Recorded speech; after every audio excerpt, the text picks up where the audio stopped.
Aujourd'hui, comme je vous ai parlé la dernière fois, nous allons principalement répondre à la question: est-ce possible pour nous d'entendre la voix de Dieu ou est-ce seulement réservé à un groupe de chrétiens privilégiés?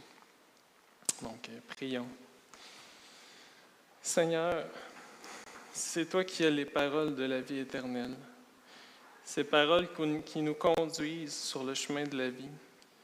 À qui donc pourrions-nous aller?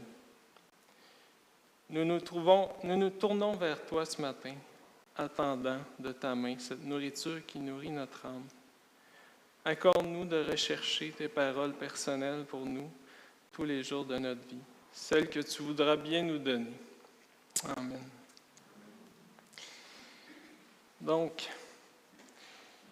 dans la prédication que nous avons préparée ensemble, le Seigneur et moi pour vous ce matin, je dois vous informer que j'utiliserai plusieurs images des enseignements sur la prière de M. Royer, le monsieur que je vous parlais la semaine dernière. La raison principale pour cela, c'est que le Seigneur l'a beaucoup utilisé dans ma vie pour me faire réfléchir, me faire comprendre plusieurs aspects de la prière, sur la nécessité d'échanger avec le Seigneur, afin que Jésus-Christ soit forgé en nous. Je crois en effet que si la tâche du prédicateur est de présenter le Seigneur Jésus à ses auditeurs, la tâche de l'enseignant est plutôt de montrer aux autres comment prier. Le Seigneur Jésus nous dit en Jean 6, 44-45, « Personne ne peut venir à moi, à moins que le Père qui m'a envoyé ne l'attire. Et moi je le ressusciterai le dernier jour. Il est écrit dans les prophètes, ils seront tous enseignés de Dieu. Ainsi donc, toute personne qui a entendu le Père et s'est laissé instruire vient à moi. » Est-ce que vous avez remarqué dans ce passage qu'il y a deux conditions pour avoir la capacité de venir à Jésus? La première, il nous faut entendre le Père. La deuxième, il faut se laisser instruire par lui. Je pense donc que la prière, qui est la base de notre foi, si on n'entend pas le Seigneur nous parler, on ne peut pas venir à lui,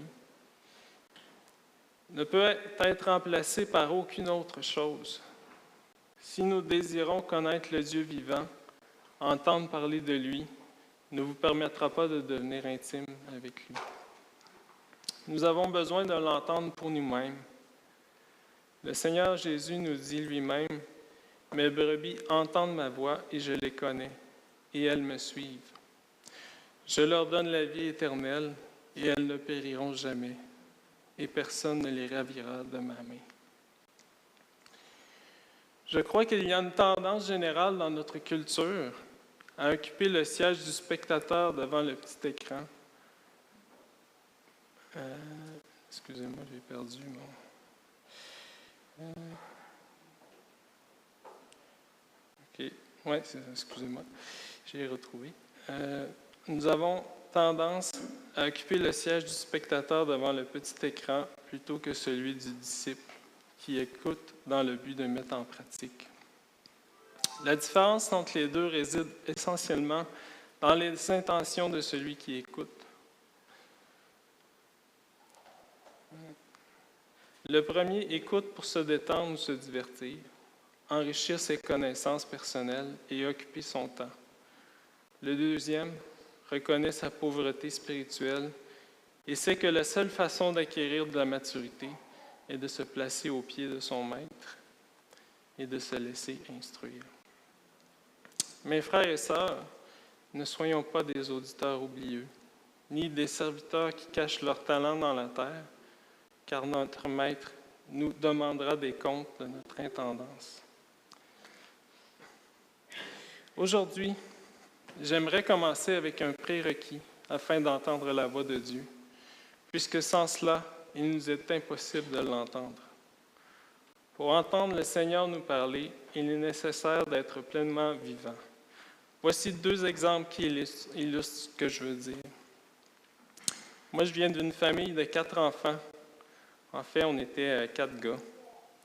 Mes parents viennent de grandes familles comme beaucoup de Québécois. Chez ma mère, ils étaient 13. Chez mon père, ils étaient 6 gars. Donc, c'est pas mal des gars l'aligner chez nous.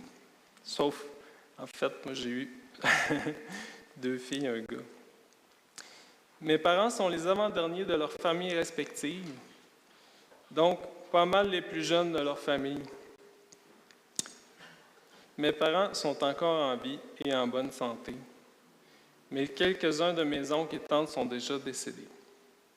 Nous avons donc eu à assister à quelques funérailles depuis ma jeunesse, et c'est toujours une occasion pour la famille de se revoir tous, une triste occasion certainement, mais sans ces événements, nous ne les verrions pas du tout.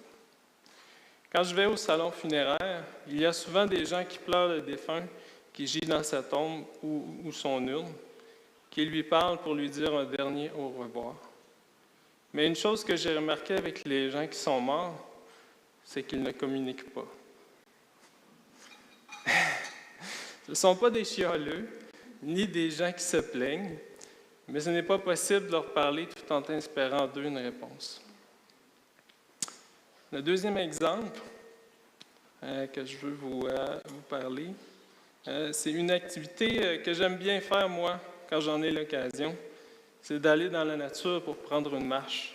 J'avais une photo. Ça, cet été, on est allé au parc des Hautes-Gorges. C'est vraiment beau.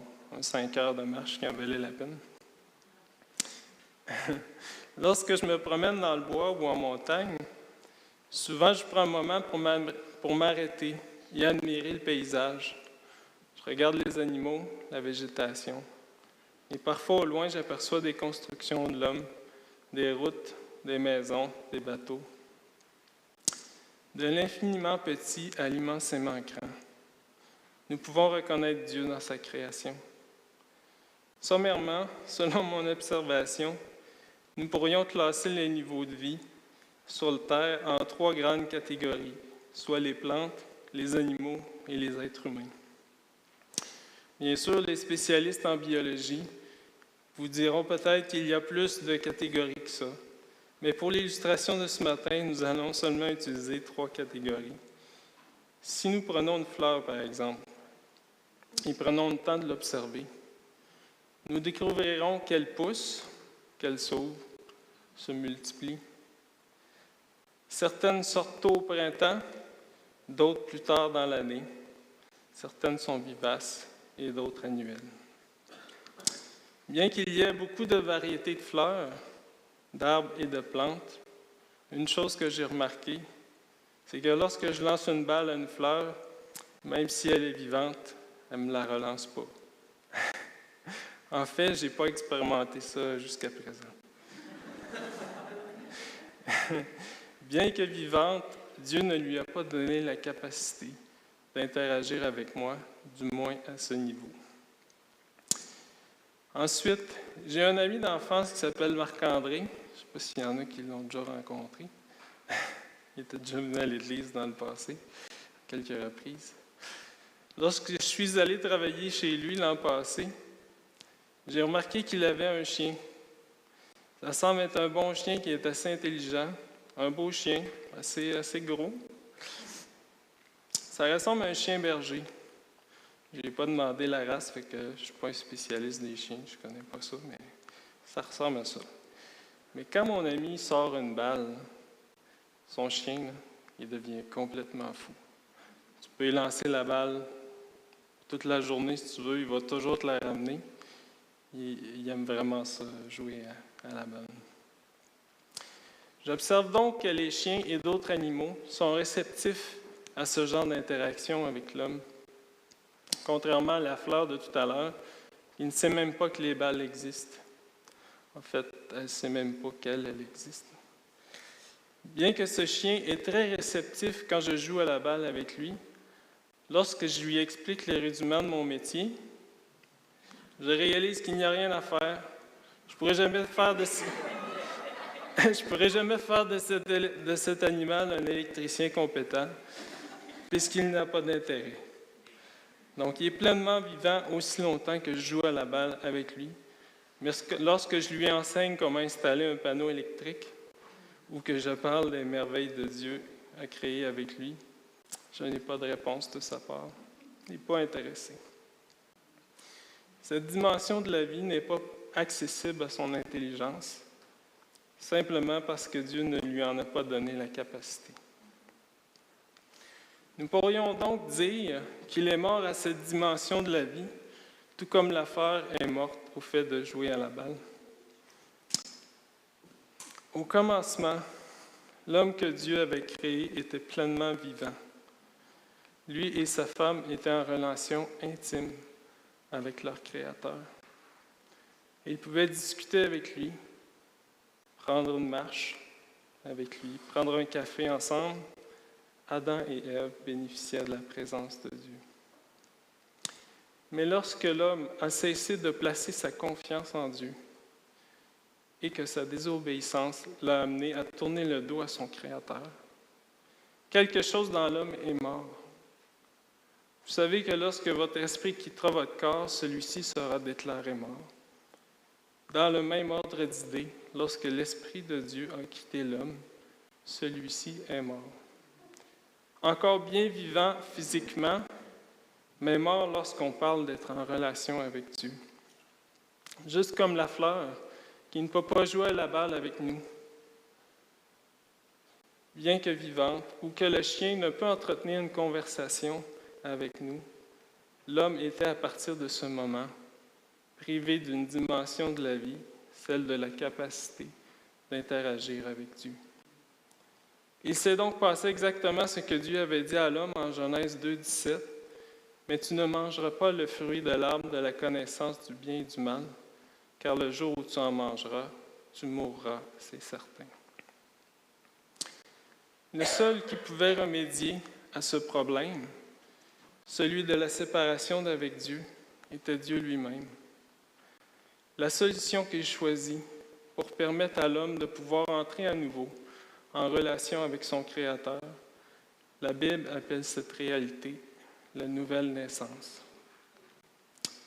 En Jean 3, versets 3 à 6, Jésus explique à Nicodème ce phénomène. Jésus lui répondit, « En vérité, je te le dis, à moins de naître de nouveau, personne ne peut voir le royaume de Dieu. » Nicodème lui dit, « Comment un homme peut-il naître quand il est vieux? Peut-il une seconde fois entrer dans le ventre de sa mère et naître? » Jésus répondit, « En vérité, je te le dis, à moins de naître d'eau et d'esprit, on ne peut entrer dans le royaume de Dieu. Ce qui est né de parents humains est humain, et ce qui est né de l'esprit est esprit. » L'homme naturel, l'homme de chair qui naît dans l'eau par sa naissance naturelle, a la capacité d'être en relation avec le monde naturel qui l'entoure. Mais lorsque nous parlons de la dimension spirituelle, celle d'être en relation avec Dieu, l'homme naturel est mort. Éphésiens 2,1 nous dit, « Quant à vous, vous étiez morts à cause de vos fautes et de vos péchés. » Au verset 3, ça dit, « Notre conduite était dictée par les désirs de notre nature propre, puisque nous accomplissions les volontés de la nature humaine et de nos pensées, nous étions par notre condition même destinés à la colère, tout comme les autres. » Au verset 4, « Mais Dieu est riche en compassion. À cause du grand amour dont il nous a aimés, nous qui étions morts en raison de nos fautes, il nous a rendus à la vie avec Christ. C'est par grâce que vous êtes sauvés. » Nous étions donc morts et séparés de Dieu, mais il nous a donné la vie en Jésus-Christ. J'aimerais prendre quelques instants pour faire une parenthèse. En passant, l'homme naturel peut être très religieux, mais les gens religieux n'ont pas la vie. Ils peuvent prétendre percevoir Dieu dans les pratiques qu'ils font, mais ils ne perçoivent rien du tout. Car ils ne veulent pas venir à celui qui donne la vie. Voici comment Jésus l'a reproché aux gens religieux de son époque. En Jean 5, 39, 40, il dit, « Vous étudiez les Écritures, parce que vous pensez avoir par elles la vie éternelle. Ce sont elles qui rendent témoignage à mon sujet, et vous ne voulez pas venir à moi pour avoir de la vie. » Fin de la parenthèse. En fait, cette naissance d'en haut est un nouvel acte de création, comme nous le dit Éphésiens 2,10. En réalité, c'est lui qui nous a fait. Nous avons été créés en Jésus-Christ pour des œuvres bonnes que Dieu a préparées d'avance afin que nous les pratiquions.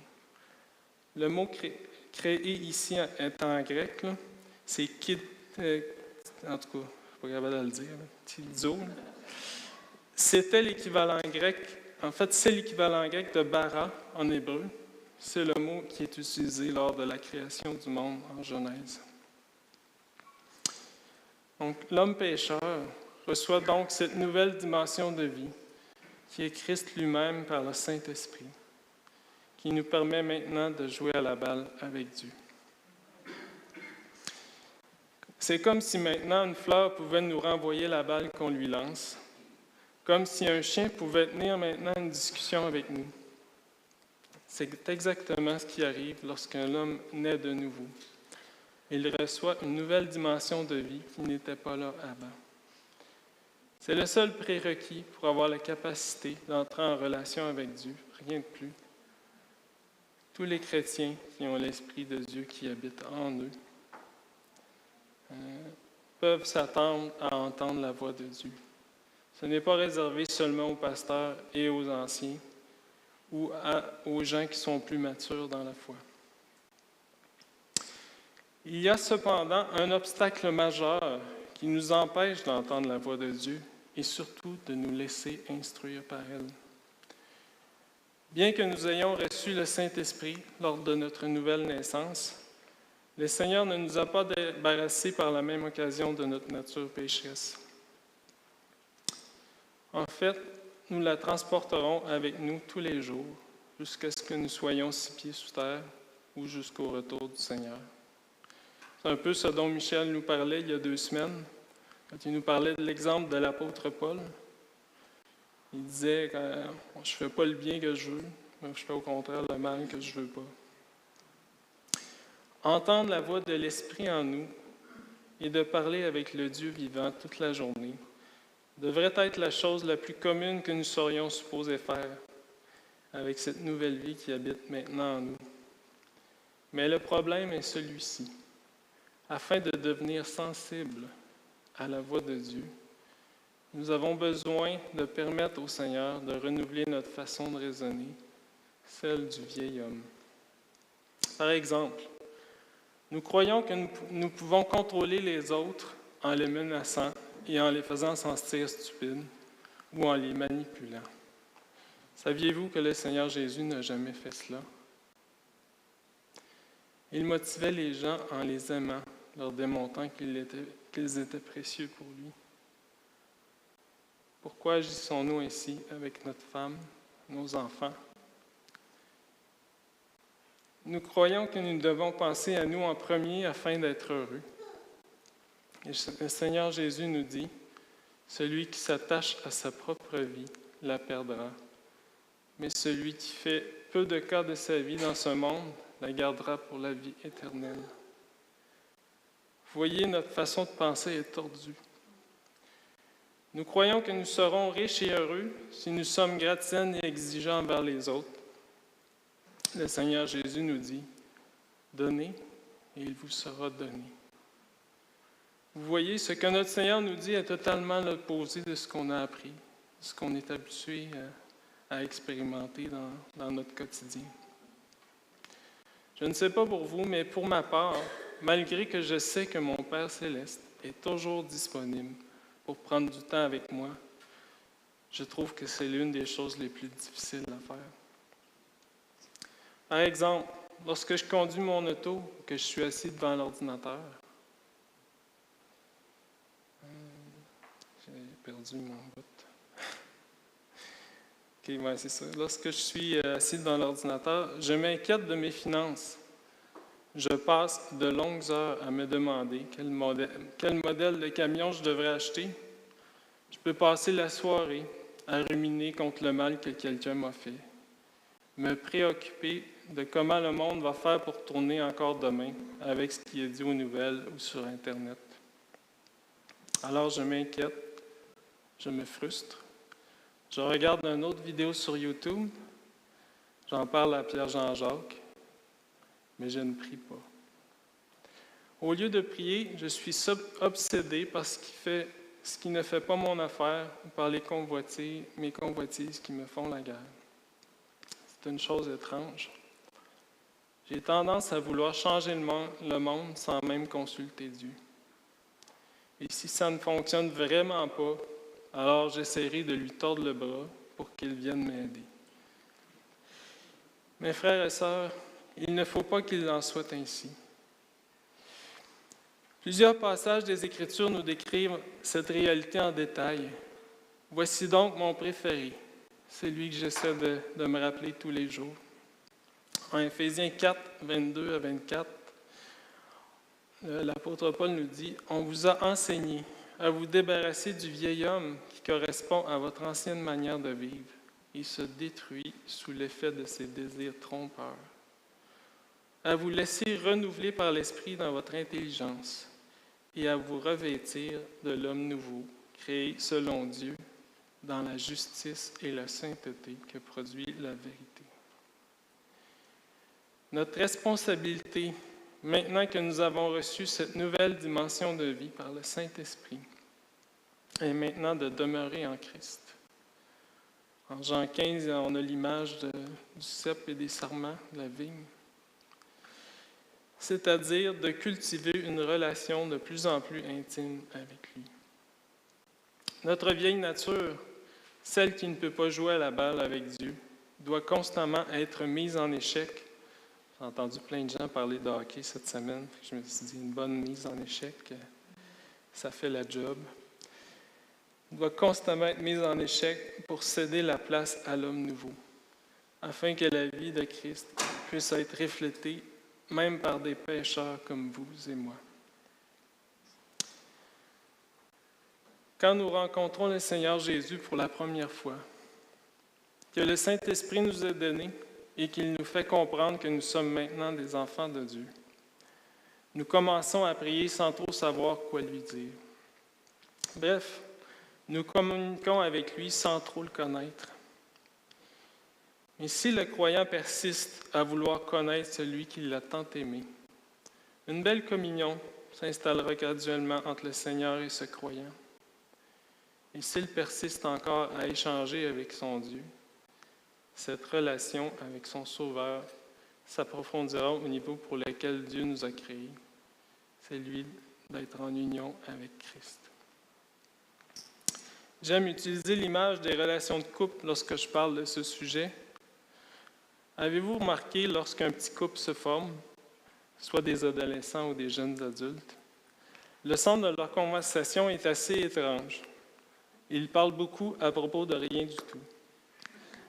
Le contenu n'est pas très profond ni très élaboré, mais ils parlent sans trop savoir pourquoi. Ils ont toujours le désir d'être ensemble. En fait, un silence de 30 secondes lors d'une première sortie semble durer 3 semaines. Mais malgré la faiblesse du contenu, cette discussion entre eux est très importante puisqu'ils partagent leur vie. Toute relation commence avec le fait de communiquer. Il y a plusieurs niveaux de communication, mais vous savez que l'on peut communiquer avec à peu près n'importe qui. Ça peut être même avec quelqu'un qu'on n'aime pas. Mais à force d'échanger avec quelqu'un, il est possible avec le temps qu'une belle amitié puisse naître de cette relation. La Bible nous parle alors de communion. Qui invitez-vous pour souper chez vous? Ce sont vos amis, votre famille, ces gens que vous avez appris à connaître en passant du temps avec eux. En fait, manger ensemble est une très belle activité, une activité que Dieu aime bien aussi. À plusieurs reprises dans l'Ancien Testament, nous voyons l'ange de l'Éternel manger avec ceux qu'il est venu rencontrer. De même, le Seigneur Jésus avait toujours faim lorsqu'il est ressuscité. Sans cesse, il a mangé avec les gens. Manger ensemble, c'est partager nos vies. C'est apprécier la présence de l'autre. C'est aussi passer habituellement plus de 15 minutes ensemble.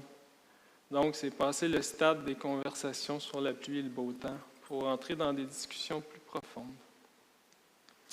Le niveau d'intimité que nous avons avec notre invité nous permettra graduellement d'être à l'écoute de l'autre, de sorte qu'avec le temps, même le silence ne nous rendra plus inconfortables. Au niveau de la prière, dans le passé, j'ai longuement entretenu le Seigneur de mes monologues incessants, et je suis sûr que c'est arrivé à plusieurs d'entre vous. Vous savez ce que ça veut dire, tout ça, quand on est toujours en monologue avec Dieu, quand on prie? Ça veut dire qu'on ne le connaît pas très bien. Parce qu'on ne supporte pas le silence, on n'a pas appris à écouter. Avec les gens que l'on connaît bien, nous pouvons passer 15 minutes sans parler, sans se sentir inconfortable.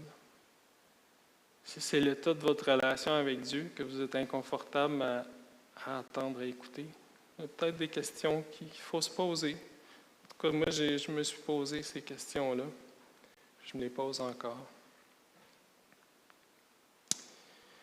Je crois que beaucoup de gens souffrent de solitude aujourd'hui, car dans notre société individualiste, nous avons appris à nous méfier des relations, nous condamnant à parler seulement des choses superficielles de la vie, que sont la météo, le hockey, TikTok et ces autres choses qui nous laissent vides et insatisfaits. Donc, nous venons de parler de communication, de communion, mais il existe un autre niveau pour lequel Dieu nous a créés, qui est l'union. L'union est le niveau de relation le plus intime que nous puissions connaître, devenir un.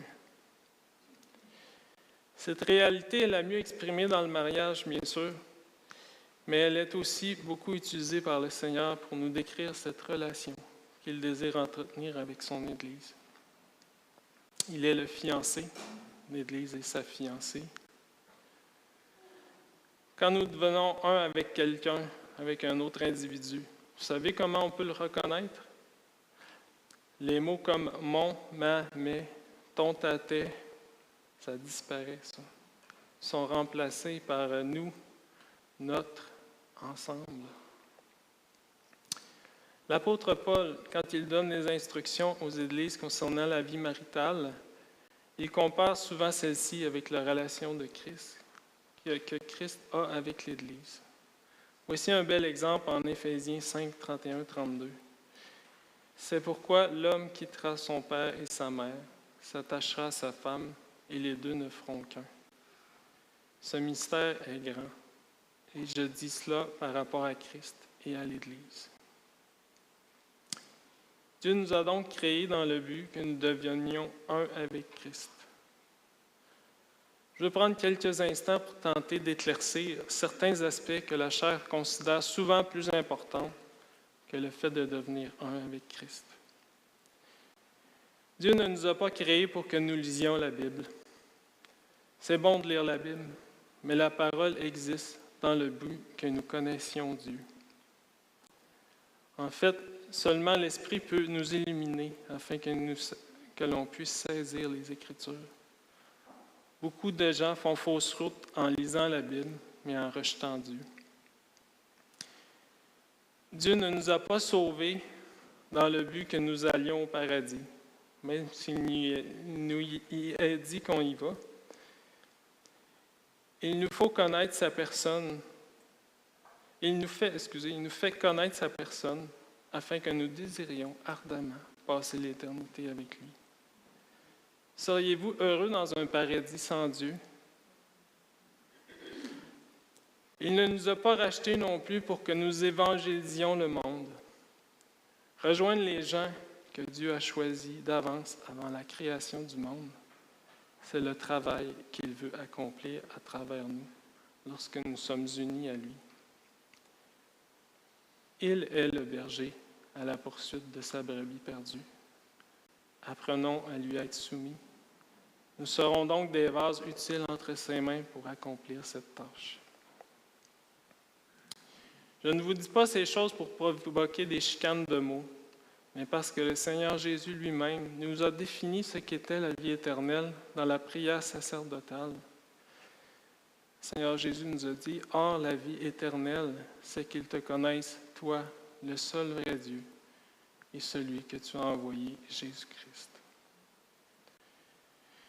Nous avons besoin de désapprendre le fait d'être religieux et d'apprendre comment être intime avec le Seigneur Jésus. Connaître Dieu est le point central de la vie éternelle, alors ne faisons pas passer autre chose devant cet incontournable. Lors d'une prochaine prédication, nous répondrons à la question « Comment puis-je différencier la voix de Dieu des autres voix qui nous entourent? » Mais avant de terminer aujourd'hui, j'aimerais vous laisser avec un exercice que vous pourriez mettre en pratique si vous le voulez bien. J'aimerais en fait que vous changiez un peu votre vocabulaire dans les prochains jours, si vous voulez, lorsque vous parlez, soit en remplaçant les « je » par des « nous ». Quand vous faites quelque chose, au lieu de dire « je vais au centre d'achat », dites plutôt « nous allons au centre d'achat ». Le Seigneur et moi. Au lieu de dire « je m'en vais voir ma nièce qui est malade », dites « nous allons voir ma nièce qui est malade ». Nous avons besoin d'apprendre à penser en réalité telle qu'elle est et non plus de se comporter selon le vieil homme qui pense uniquement à lui. Le Saint-Esprit habite en nous au sens littéral. Ce n'est pas juste une image ou un symbole, mais Christ lui-même, par le Saint-Esprit, qui a fait sa résidence en nous lors de notre nouvelle naissance. Lorsque nous sommes conscients que c'est lui le Maître et que nous sentons que le Seigneur nous appelle à poser un geste, apprenons à lui dire « Allons parler à cette personne », au lieu d'utiliser la première personne du singulier, dire « je ». Quand lui et moi parlons à quelqu'un, nous ne mentirons pas. La raison est bien simple, pas parce que je suis tellement bon, c'est parce que Jésus n'est pas un menteur. Quand je conduis ma voiture et que je demande au Seigneur de prendre le volant, j'ai remarqué que c'est drôle, mais j'ai plus tendance à respecter les limites de vitesse. Puis je suis plus courtois. C'est pas du légalisme. Le Seigneur sait comment bien faire les choses, c'est dans son caractère. En fait, utiliser le « nous » nous aide à prendre conscience qu'il est présent et nous incite à nous soumettre à sa seigneurie. Il n'y a rien de magique dans le fait d'utiliser le « nous », mais ça aide. Utiliser le « nous » est une façon d'apprendre à vivre pratiquement avec le Seigneur au quotidien. En fait, il y a un cas en particulier où je dois utiliser le « je ». Je voulais en parler. C'est lorsque je confesse mes péchés. Juste au cas où il y en a qui ne sauraient pas quoi faire avec ça, mais quand on confesse nos péchés, c'est moi qui ai péché, ce n'est pas Dieu qui nous a incités, ni qui a participé à ça. Mais autrement, le « nous » peut être utilisé dans la plupart des situations. Lorsque nous apprenons à inclure le Seigneur dans nos pensées et nos actions, nous en viendrons petit à petit à la conclusion que ce qui peut arriver avec ma vie ne se limite plus à mes talents ou mes capacités, mais seulement à la présence de Christ qui vit en moi. Un exemple biblique de cela est lorsque Jésus a nourri les 5000 hommes, la multiplication des pains. Jésus avait posé une question à ses disciples. Jésus leva les yeux et vit une grande foule venir vers lui. Il dit à Philippe, « Où achèterons-nous des pains pour que ces gens aient à manger? » Et il disait cela pour le mettre à l'épreuve, car lui-même savait ce qu'il allait faire. Philippe lui répondit, « Les pains qu'on aurait pour 200 pièces d'argent ne suffiraient pas pour que chacun en reçoive un peu. » Un de ses disciples, André, le frère de Simon-Pierre, lui dit, Il y a ici un jeune garçon qui a 5 pains d'orge et 2 poissons, mais qu'est-ce que cela pour tant de monde? Ici, Philippe et André ont pensé en fonction de leur capacité, de leurs limites. Il y avait juste 5 pains, 2 poissons, ça ne marche pas. Mais ils ont oublié une chose, c'est que Jésus était avec eux. Puis Jésus, quand il leur a parlé en nous. Hey, les gars, qu'est-ce qu'on fait avec ce monde-là? Comment est-ce qu'on va leur donner à manger? Lui, il savait ce qu'il allait faire. Mais trop souvent, on se limite. On se limite à ce qu'on est, à ce qu'on pense qu'on peut donner aux autres. Mais le Seigneur, lui, n'est pas limité. J'aimerais terminer avec un exemple personnel. Moi, je suis un homme assez autosuffisant de nature. C'est comme ça que je suis. J'ai besoin d'apprendre à ne plus l'être. Mais naturellement, je n'ai pas tendance à me demander de l'aide lorsque j'ai besoin de quelque chose. J'ai plutôt tendance à me retrousser les manches, à me dire que si je travaille assez fort, que je vais y arriver. Donc, l'exemple que je vais vous donner ce matin, c'est lorsque le moment était venu pour moi de remplacer mon premier camion pour l'entreprise. J'ai alors passé des heures, des jours sur Internet pour chercher le deal du siècle. À chaque fois que je roulais sur la route, j'étais aux aguets pour essayer de trouver la perle rare que je paierais juste à un prix ridicule. Pendant des mois, mes pensées étaient obsédées par ce besoin qui se faisait de plus en plus grandissant. Mon hôte, il était assez avancé en âge. Après un certain temps, je cédai finalement ce dossier au Seigneur, étant un peu découragé. Je voulais un camion assez récent, mais je n'avais pas un gros budget. Soudainement, le Seigneur m'avait donné de l'espoir en me disant qu'il pourvoirait. Je renonçai donc à chercher un camion et remis de façon quotidienne mon problème au Seigneur. Quelques jours plus tard, mon cousin vint me rendre visite avec le camion qu'il avait acheté neuf l'année d'avant. Il voulait changer puisque celui-ci ne correspondait plus à ses besoins, mais le concessionnaire lui offrait un prix ridicule pour ce camion en échange du nouveau qu'il venait d'acheter. Je reconnus tout de suite que le Seigneur avait répondu à mes prières et acheté ce camion, qui était plus neuf que ceux que j'avais regardés et beaucoup moins cher, mais surtout ne dépendait pas de mes efforts pour l'avoir trouvé. Plus tard, le besoin pour un deuxième camion se fit sentir, alors je fis la même demande au Seigneur et il orchestra un autre miracle. Apprendre à vivre avec le Dieu vivant est un défi de taille, puisque notre nature pécheresse ne désire pas se soumettre à lui et fera tout son possible pour nous faire prendre un autre chemin. Le Seigneur nous dit qu'il y a un seul chemin, et ce chemin, c'est lui. Prions. Père, je te suis infiniment reconnaissant de ce que tu es un Dieu bon et bienveillant. Tu es celui dont les capacités sont illimitées, alors que nous sommes tellement limités. La vie que tu nous offres en union avec ton Fils dépasse largement tout ce que l'on pourrait espérer de toi, car nous ne méritons absolument rien.